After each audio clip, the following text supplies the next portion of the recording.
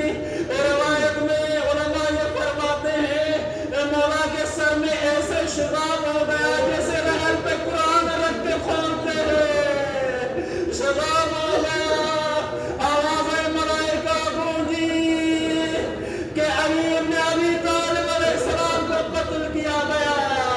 یہ آواز ہر کسی نے سنی، یہاں تک کہ زینب و ام کلثوم نے سنی، اور گریہ کر کے کہا